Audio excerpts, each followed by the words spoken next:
Welcome to K-Catalog. Reading, tingnan po natin itong image sa left side. So, sabi, 우체국, post office. 우편 업무 시간, ibig sabihin po niyan is postal business hours. So, anong oras daw sila nag-ooperate? 평일 오전 9시부터 오후 6시까지. So, 평일, ibig sabihin po is weekdays. Tapos, anong oras? From 9 a.m. to 6 p.m. And then dito, 우체국 예금, 우체국 보험. So parang nag-a-advertise sila no, na may mga ganitong klaseng service din daw na nai-offer. Ano po yung klase ng service na yan? 금융 업무 시간. So 금융 is financial. Okay? So financial service ino-offer din po. So financial business hours. Yung ibig sabihin po nung 금융 업무 시간. Tapos, kailan daw siya pwedeng gawin dun sa post office? 평일, weekdays din. Same, no? Pero, yung time is medyo iba. From 9 a.m. to 4:30 lang siya. 4:30 p.m. Okay, sige. Tingnan natin yung article. Basahin po natin. Ang sabi sa first sentence, 우체국에서는 편지나 서포 등 우편 서비스, 예금, 송금 등 은행 업무를 함께 해줍니다. Ibig sabihin po niyan, the post office provides postal services such as letters and parcels. So, yun yung postal service nila, no? Pagpapadala ng sulat or package or parcel. And then, yun nga, they also provide yung 함께 해줍니다. They also offer yung financial services. Katulad ng 예금, ito po yung deposits, and 송금. So, ito naman po yung remittances. Okay, so pwede mo din po yung gawin sa loob ng post office. And then, sabi, 업무 시간과 은행 업무 시간이 다릅니다. So, 그런데 dito pala, no? 그런데 우체국은 우편 업무 시간과 은행 업무 시간이 다릅니다. However, that yung business hours daw po for 우편 업무, so dun daw sa post office, yung business hour for postal service and business hour for financial service ay magkaiba. So, different. Then, in-explain dito sa susunod. Yung postal service daw pong ina-offer nila, ang oras is from 9 a.m. to 6 p.m. Okay, so ito po yan. 그리고 금융 업무 시간은 9시부터 4시 30분까지입니다. Then, the financial service is from 9 a.m. to 4:30 p.m. So, ito naman po yon. 우체국에서 은행 서비스를 이용하고 싶으면 4시 30분까지 가야 됩니다. So, sabi, if you want to use, 이용하고 싶으면, if you want to use their financial service at the post office, you have to go there up to 4:30. Kailangan 4:30 nandun ka na kasi nga hanggang 4:30 lang yung kanilang financial service hours. Next, 주말 입출금을 하려고 합니까? So, are you planning to or do you intend to deposit or withdraw on weekends or over the weekend? So, pag weekend daw ba may plano ka na mag-deposit or mag-withdraw, 우체국은 주말에 문을 닫습니다. Kapag the weekend, sarado ang post office. They are closed on weekend. 그러니까 우체국 ATM을 이용해보세요.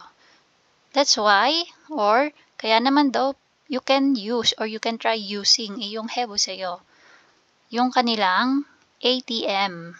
Okay, so ATM machines na available sa post office. 매일 오전 7시부터 오후 11시 30분까지 이용할 수 있습니다. So, every day, you can use the ATM from 7 a.m. to 11:30 p.m. Okay, now for questions 1 to 3, sagutin natin. So, number 1, 우체국은 어떤 서비스가 있어요? Anong service daw ang meron sa post office? Okay, so dalawa yung nabanggit, no? Isa for postal service and isa for financial service. So dito, pwede nyong isagot is upyon service wa 은행 service. So parehong service yung word na gagamitin. Or pwede din namang 우체국은 upyon dito. Tingnan nyo yung second statement or second sentence. 그런데 우체국은 우편 업무 시간과 은행 업무.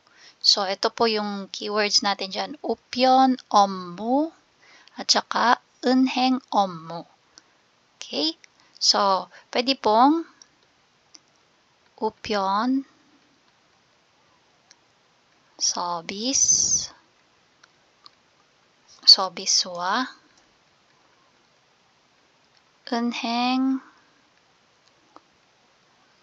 서비스가 있어요. Ayan. Ito po yung una kong sinabi, no? If parehong service yung word na gagamitin. Or kung gusto mong gamitin yung 업무, so papalitan mo lang po yung service ng 업무. So, katulad po sa number 2 na question, tingnan nyo po. 우편 업무 시간과 은행 업무. So, pareho sila na 업무, which is yan yung mga services na ino-offer sa post office. Okay? So, pwede po yung 우편 service, pwede po yung 우편 업무. Okay? So, number 2. 우편 업무 시간과 은행 업무 시간은 어떻게 달라요? So, paano daw po nagkaiba? How do they differ? Yung business hours for postal services and financial services. Saan mo yun makikita? Ayan, dito tayo sa third and fourth sentence. 우편 업무 시간은 9시부터 6시까지입니다. 그리고 금융 업무 시간은 9시부터 4시 30분까지입니다. So, yan na po yung sagot for number 2.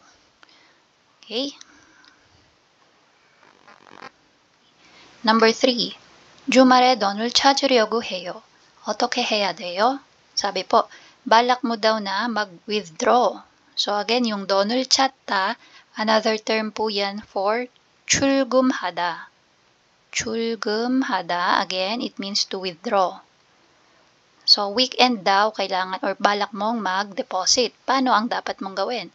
So dito sa second paragraph natin, ayan, sinabi dyan na sarado ang 우체국 or post office kapag weekend. Okay, 우체국은 주말 문을 닫습니다. Kaya kung balak mo na gumamit ng financial service nila, which is yung included yung 출금하다 pag withdraw, ano yung sabi? 우체국 ATM을 이용해 보세요. So dito, we can answer this by saying 주말에는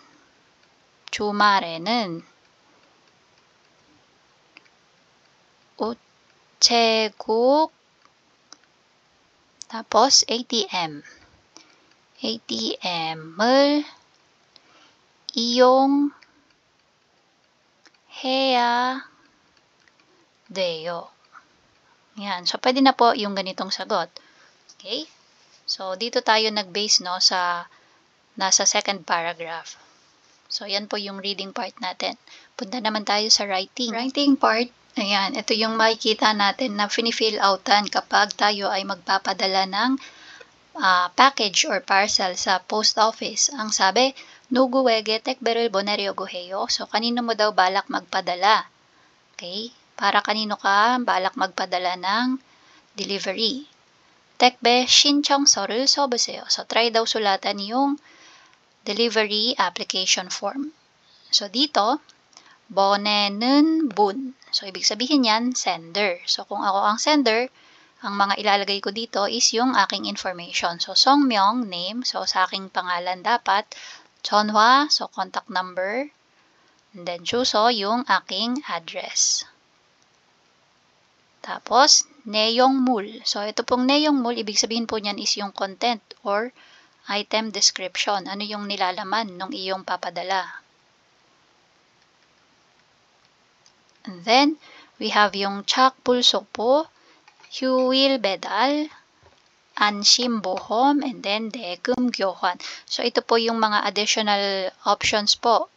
Okay, na pwede mong pagpilian. So, dito muna tayo sa 받는 분. So, yung 받는 분 po, yung ating receiver na yan, no? So, kanino natin ipapadala? So, dito yung pangalan niya ulit, yung papadalhan naman natin, then contact number and yung address. Okay? So, dito po yung Ansim Bohom. So, Bohom is insurance, no? So, kung halimbawa may tatanong sa'yo yan nung nagtatrabaho sa post office kung balak mong gamitin yung service nila na yon, and then you have to pay for specific amount, kaya may nakalagay dyan na manwon. And then Degum Gyohwan, pag nagpapalit ka ng pera, kung magkano yung ipinapalit, yan, include mo din. Huil Bedal, Huil, ibig sabihin po holiday po yan. So, specific date po yung kailangang isulat mo dyan, anong month and anong day. And then, para naman po sa Chak Pulso po. Ayan. So, double check ko lang yung ibig sabihin ng Chak Pulso po.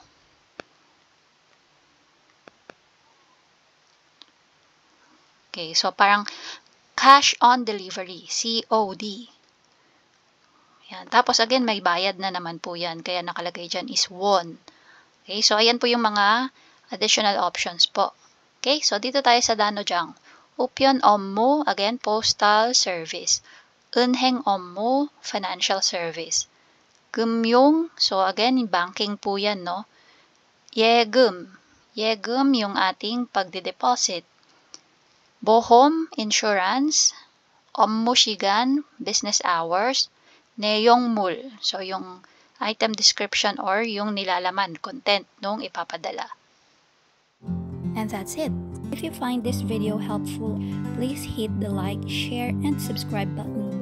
So I still hope to see you in the upcoming videos, and again, thanks for watching.